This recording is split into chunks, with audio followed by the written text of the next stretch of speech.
Tonight's twisted tune is all about ambition. You know the type. Young, loud, desperate to make a name, even if it kills them. So grab your drumsticks, kiddies, and bang along to the story we call DEATHBEAT. Travis Marks, 21, broke, stubborn, and hungry to matter. Dreams of leaving a dent in the music world. He plays his drums alone every night in a moldy apartment. His walls covered in DIY show flyers, scratched CDs, and torn posters of punk legends. Everyone around him gave up, but he won't. Then he finds the flyer online. Drummer wanted, raw, fast, no posers, midnight audition, address provided if you're worthy. He clicks. The email says, "Bring sticks, leave ego." He thinks it's a joke, but he's got nothing left to lose. The address leads to an abandoned warehouse on the edge of town. Broken glass, no streetlights, a storm brewing overhead. Inside, under blood-red lights and scrawled graffiti, rot static awaited. A four-piece band of shadow and leather, lounging like sleeping wolves. They look weird. Pale, hollow-eyed, skin like wax. The band members, Reese on vocals, gaunt with a buzz cut and speaks with a gravely rasp that smells like formaldehyde. He wears a dog collar and cracked sunglasses. Iggy, the guitarist, former army brat, left-handed shredder. His fingers twitch when he talks.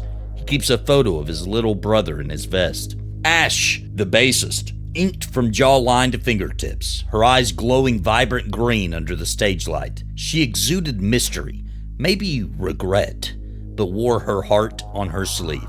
Knox, on keys synth, the quiet one, the oldest, hunched and quiet, wears a gas mask, probably hasn't spoken in 30 years.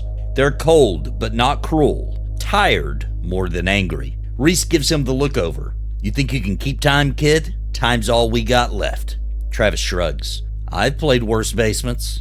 Travis sets up his kit. They hand him sticks, ancient, worn, smooth. The wood vibrates in his hands. He taps the snare, cold. Reese screams, 1, 2, 3, 4. They launch into a thrashing wall of noise. Travis keeps up. He's killing it. But with each song, things get off. As he plays, the warehouse transforms. The air thickens like blood. The guitars sound like screams. His drum heads begin to blister like skin on fire. Shadows appeared in the corners and clapped in sync. Travis, now drenched in sweat, but keeps playing. It feels good. Too good. But he keeps the beat anyway. Ash grins, almost proudly. He's got the lungs for it. The set ends. Reese speaks. "You passed. You're in. The beat never stops now." The gigs are unholy. They tour dive bars that shouldn't exist, places that shift and vanish by morning, crowds made of ghosts and ghouls, corpses in leather, moshing with broken limbs, tongues out, eyes missing, still cheering, pits filled with howling souls, yet the energy is pure, beautiful, eternal. Travis plays every night, for hours. His fingers bleed through his skin, his eyes glaze, he doesn't sleep, he doesn't eat. But the music won't stop. Travis bonds with Ash. She teaches him the rhythm of survival. They talk about old dreams, the albums they never made, the families they left behind. "We're not monsters," she says. "We're just stuck in the loop." Iggy plays for his brother, who died in 1989. Reese? He just wants to keep the sound alive. Punk never dies. Knox? No one knows. He just plays. Travis begins to lose track of time. Weeks pass, then months. He's not afraid anymore. He loves the stage, but the curse doesn't care about love. Finally, on the last leg of the tour, Travis hears the truth. The band has just finished a chaotic, high-energy show. Travis sits on a cracked curb behind the venue, palms trembling. His hands are bleeding again, not from blisters, but something deeper. The skin is thinning. Black veins web under the surface. He lights a cigarette with shaking hands. Reese emerges from the fog, dragging a busted amp, then drops it beside him. Reese begins lighting his smoke. "Fingers look like hell, man." They feel like they've been playing through barbed wire, and I swear I haven't slept in days, maybe weeks. Reese stares ahead, quiet for a beat. He exhales smoke. Yeah, that's how it starts. Starts what? Reese turns to face him. This isn't sarcasm. It's not intimidation. It's confession. Back in '83, we played a show in this old dive called The Hemorrhage. Half the crowd OD'd during our set. That night, the noise came alive. Not music, not sound, just a pressure, a presence. Called itself a god. No name, just a rhythm so loud you couldn't think. It offered us eternal noise, undying hype, immortality, but tied to our sound. As long as we play, we exist. But nothing in this world plays forever. But there's always a catch, right? Every beat needed blood. Every set needed a heartbeat. So the god gave us a loophole. As long as the beat keeps going, we keep going.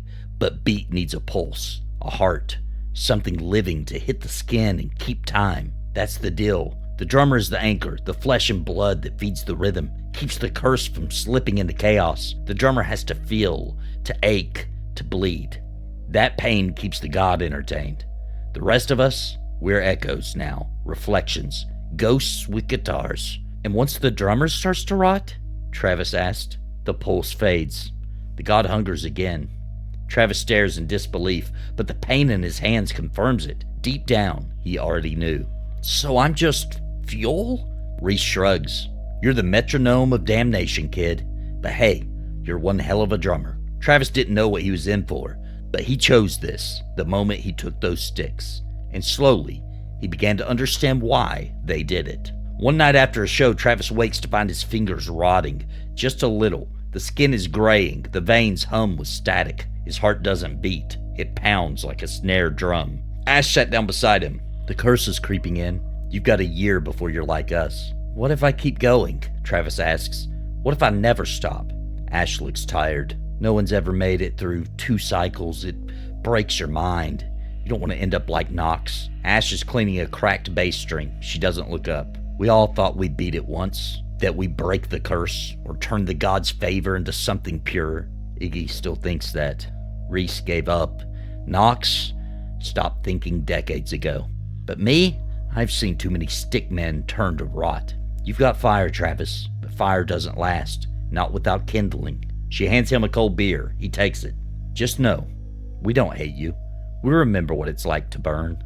Travis gets a choice. Stay and rot. Or find his replacement. Ash slips him a worn flyer. You don't have to lie. Just post it. The ones who show up, they're already halfway gone. That night, Travis plays his best show yet. The crowd screams his name. He's like a god behind the kit. After the encore, he sits alone in the dark, hands twitching, skull humming, and opens his phone. He types, drummer wanted, raw, fast, no posers, midnight audition. Weeks later, a new kid shows up to the warehouse, same dream in his eyes. He's nervous, broke, and carrying a pair of sticks. Inside the warehouse, Travis waits behind the kit, paler now, bones showing through his neck, his smile a little sharper, his eyes black pits. Ready, kid? He smiles. 1, 2, 3, 4.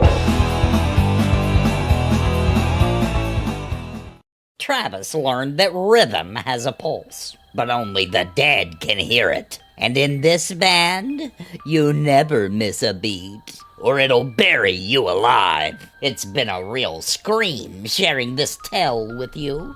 I'd tell you another, but I'm afraid I'm all coffined out for the evening. Time for me to hit the slab. May your nightmares be sufficiently dreadful, and your breathing be ever shallow. Pleasant screams. Tales from the